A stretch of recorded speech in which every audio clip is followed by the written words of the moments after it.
Hello बच्चों, मैं हूं Monika Jakhar, lecturer in English. आज हम the lake oil of Innisfree poem के क्वेश्चन आंसर करेंगे। इससे पहले की दो वीडियो में बच्चों हमने वर्ड टू वर्ड एक्सप्लेनेशन की थी इस पोएम की, और उसके बाद में कॉम्प्रिहेंशन पैसेजेस किए थे। और आज हम इसके इंपॉर्टेंट क्वेश्चंस, जिसमें कि टेक्सचुअल क्वेश्चंस भी हैं और अदर इंपॉर्टेंट क्वेश्चंस भी हैं, और इसके साथ समरी भी है, इस समरी और थीम भी है इस पोएम का। तो अभी चलिए हम इसे शुरू करते हैं।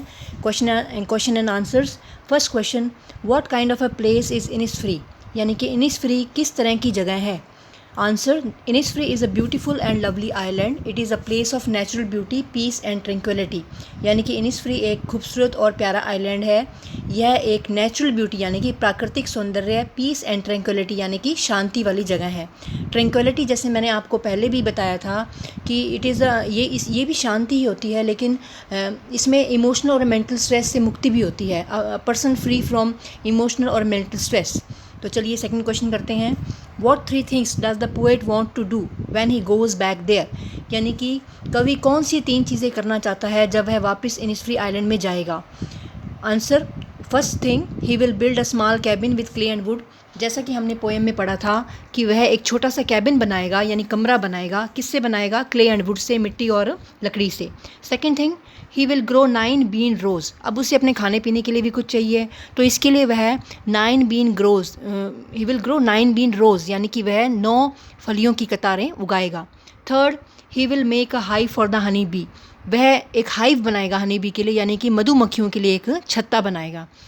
आगे question number third, what does the poet here and see when he visits that land and what is the effect on him. बच्चों, इसमें दो क्वेश्चन पूछे गए हैं, जैसे कि आप देख सकते हैं कि कवि वहाँ पर क्या सुनेगा और देखेगा जब वह वहाँ जाएगा। यानी कि जब वह इनिसफ्री जाएगा तो वह क्या क्या चीज़ें देखेगा और सुनेगा, और उन चीज़ों का उस पर क्या इफ़ेक्ट होगा, यानी कि क्या प्रभाव होगा। जैसा कि हमने पोएम में पढ़ा था कि वो बहुत सारी चीज़ें सुनता और देखता है। मधुमक्खियों की बिन बनाने की आवाज़ हो गई, या क्रिकेट के गाने की हो गई, या लिनेट चिड़ियों को अपने आसमान में उड़ते हुए वह देखेगा। तो वही सभी चीज़ें हमें इसमें बतानी है, और उन चीज़ों का इस पर क्या प्रभाव होगा वह भी हम बताएंगे। तो आंसर में हम क्या लिखेंगे? The poet hears the sweet music of a cricket. Cricket बोलते हैं बच्चों झिंगूर को, ये एक इंसेक्ट होता है। तो पोएट यहाँ पर झिंगूर के मधुर संगीत को सुनेगा एट मिडनाइट, आधी रात में। He sees the whole island glimmering at night. रात में वह पूरे आइलैंड को यानी द्वीप को चमकते हुए यानी टिमटिमाते हुए देखेगा। And Lynette birds flying and making noises in the evening sky. और शाम के समय वह लिनेट चिड़िया, जैसा कि मैंने पहले भी बताया था कि लिनेट एक छोटी सी स्मॉल ग्रे कलर की बर्ड होती है। आसमान भर जाएगा उन चिड़ियों से। शाम को चिड़ियाँ शोर करेंगी आसमान में, लिनेट चिड़ियाँ मिलकर, तो वह उस दृश्य को देखेगा। And it gives him peace of mind. और इन सब का क्या प्रभाव पड़ेगा उस पर? उसे मन की शांति मिलेगी। आगे fourth question, what does he here in his hearts core even when he is far from Innisfree.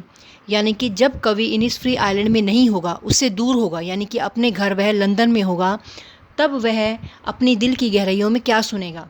बच्चों, हमने थर्ड पैराग्राफ में पढ़ा था कि जब वो लंदन की पेवमेंट रोड पे खड़ा होगा, यानी फुटपाथ पे खड़ा होगा, तो अपनी दिल की गहराइयों में वो क्या सुनता है। शायद आपको याद आ गया हो कि झील के पानी को की आवाज़ तट से टकराने की जब आवाज़ आएगी, उस आवाज़ को वह अपने दिल में सुनेगा। तो इसका आंसर भी यही होगा। The poet hears the lake water lapping by the shore in his hearts core. यानी कि कवि झील के पानी को के तट से टकराने की आवाज़ को अपने दिल की गहराइयों में सुनेगा। आगे fifth question, by now you may have concluded that Innisfree is a simple natural place full of beauty and peace. यानी कि अब तक आप ये निष्कर्ष निकाल चुके होंगे कि इनिसफ्री एक साधारण प्राकृतिक सौंदर्य से भरपूर और शांति से भरपूर एक जगह है। How does the poet contrast it with where he now stands. यानी कि कवि अब जहाँ खड़ा है उस जगह की तुलना वह इनिसफ्री से कैसे करता है। कंट्रास्ट का मतलब बच्चों तुलना करना, जैसे कि इसमें लिखा हुआ है। Answer, the poet is now standing on a pavement in London. पहले तो हमें ये बताना पड़ेगा कि पोएट कहाँ खड़ा है। पोएट फ़िलहाल लंदन में, जहाँ वह रहता है, उसकी एक पेवमेंट रोड यानी फुटपाथ पे खड़ा है। He contrast it with the natural beauty of Innisfree. वह इस जगह की तुलना इनिसफ्री की के प्राकृतिक सौंदर्य से यानी नेचुरल ब्यूटी से करता है। It is a place full of noise and pollution. यह जगह नॉइज़ और पोल्यूशन से भरी है, यानी कि शोर और प्रदूषण से भरी हुई है। अब इट इज़ का मतलब यहाँ पर लंदन से है, जहाँ वह खड़ा है। ठीक है, आगे question number 6, describe the following. ये कुछ फ्रेजेस हैं, इन्हें हमें डिस्क्राइब करना है, इनका वर्णन करना है। बी लाउड ग्लेड, जैसा कि हमने पोएम में पढ़ा था, बी लाउड ग्लेड मतलब उसका मतलब हमें बताना है। तो bee loud glade means an open space. बच्चों, ग्लेड का मतलब होता है फॉरेस्ट में कोई ओपन खुली जगह है, कोई ओपन स्पेस।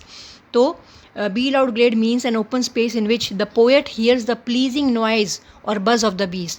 यानी कि ऐसा खुला एरिया जंगल में, ऐसी खुली स्पेस जहाँ पर कवि बीज की बज़ को सुनेगा। बीज यानी मधुमक्खियाँ, बज़ का मतलब उनके भिन बनाने की मधुर आवाज़ को, प्लीजिंग नॉइज़ माने मधुर आवाज़ को सुनेगा। आगे नेक्स्ट है इवनिंग फुल ऑफ लिनेट्स विंग्स।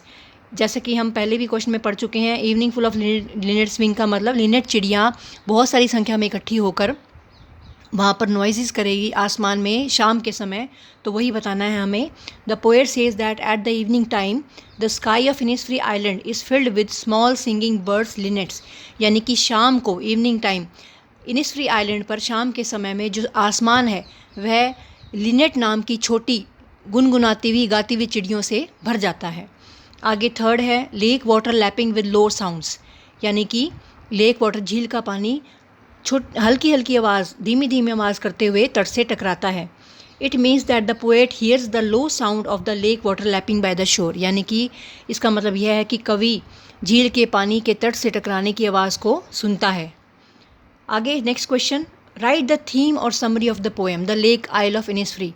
बच्चों, ये जो थीम या समरी है ये ऑलमोस्ट 5 मार्क्स का होता है, तो इसी के हिसाब से हमें वर्ड लिमिट भी उतनी ही रखनी है, ज़्यादा बड़ा नहीं करना, टू दी पॉइंट हम लिखेंगे इसे।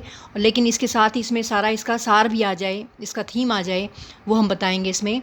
तो इन दिस पोएम, इस कविता में, the poet W.B. Yeats longs to live at a peaceful and beautiful place in Innisfree island.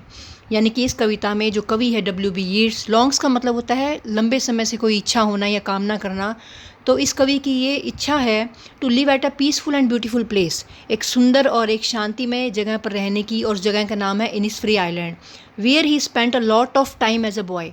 जिस जगह पर उसने एक बहुत सारा समय बिताया है जब वह बच्चा था या जब वह छोटा था। He will build there a small cabin. फिर वो हमें बताता है कि वहाँ जाकर वह एक छोटा सा कमरा बनाएगा। And a high for the Honey बीज, और मधुमक्खियों के लिए छत्ता बनाएगा। He will hear the sweet sound of cricket, Lynette birds and the lake water lapping by the शोर। और वह बहुत सारी वहाँ पर आवाज़ें भी सुनेगा, क्रिकेट को गाते हुए सुनेगा यानी झिंगूर को गाते हुए सुनेगा, लिनेट बर्ड्स चिड़ियों को सुनेगा, and the lake water lapping by the shore यानी कि झील के पानी के तट से टकराने की आवाज़ को सुनेगा। There he will enjoy the beauty of nature. यानी कि कुल मिलाकर हम कह सकते हैं कि वहाँ जाकर, देयर का मतलब वहाँ, तो वहाँ जाकर इनिसफ्री आइलैंड पर जाकर ही will enjoy the beauty of nature, वह नेचर की यानी कि प्रकृति की सुंदरता को एंजॉय करेगा, उसका आनंद उठाएगा। तो बच्चों, ये थे हमारे the lake oil of Innisfree poem के क्वेश्चन आंसर। तो ये पोएम हमारी इस तरह से कंप्लीट हो जाती है। बच्चों, आगे की वीडियो में हम द एडवेंचर ऑफ टोटो पढ़ेंगे और उसके क्वेश्चन आंसर भी करेंगे।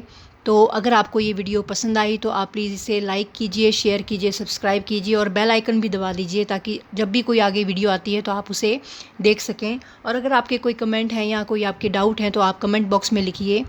Thank you.